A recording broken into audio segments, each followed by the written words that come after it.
Liz and Ting. Meron silang coordination and well-explained yung recipe.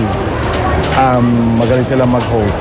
Parang alam nila ang ginagawa nila. So, sobrang rich nito. Ito talaga yung magbibigay ng lasa sa star natin. So green team, we have Jude and Jast. Okay yung ginawa nilang parang they took turns sa pag-prepare, hindi yung sabay-sabay multitasking. Bilis mag-iwa. Tsaka okay yung ginawa ni Jude na mayroon siya mga exhibition sa kitchen, parang showmanship, na parang as a viewer, mahuhook ka sa kanya panoorin. Sila lang yung naalala ko yung title. Then, partners! Red team. Ako, ang dami kong natutunan dito ng trivia kay Mother. Sobrang dami.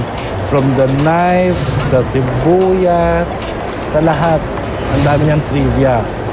Pero, katulad nga ng sinasabi natin, yung multitasking kailangan dito. Kasi ang nangyari, nawala yung multitasking na habang nagsasalita, stop sa ginagawa. Parang sa sobrang dami ng trivia ni Mami Ai, nagmukha siyang educational show sa halip na naging cooking show. Tapos pag nagsalita siya, parang preachy yung dating niya minsan na parang, eto ang tama, pag hindi nyo ginawa, mali. Cooks, pasok na.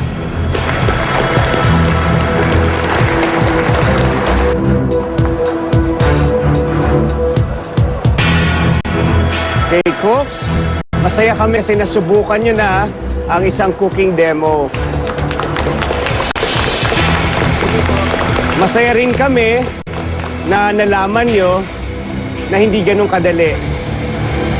Mahirap pagsabayin ang dalawang skills, ang pagluluto at hosting na nag-entertain ka ng televiewers mo o ng audience mo.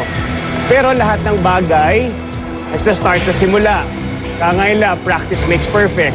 Kung yun talaga ang gusto nyong pasukin, all you have to do is practice. Lahat kayo, masarap naman ang mga naluto, kaya masaya ang ating masters of the table. But only one pair will be in our prize showdown. One pair, na ibig sabihin, dalawa lang silang maglalaban para sa prize showdown. Ready na ba kayo malaman kung sino yon? Alright.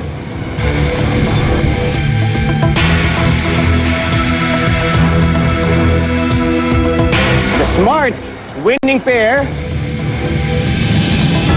ay walang iba kundi si...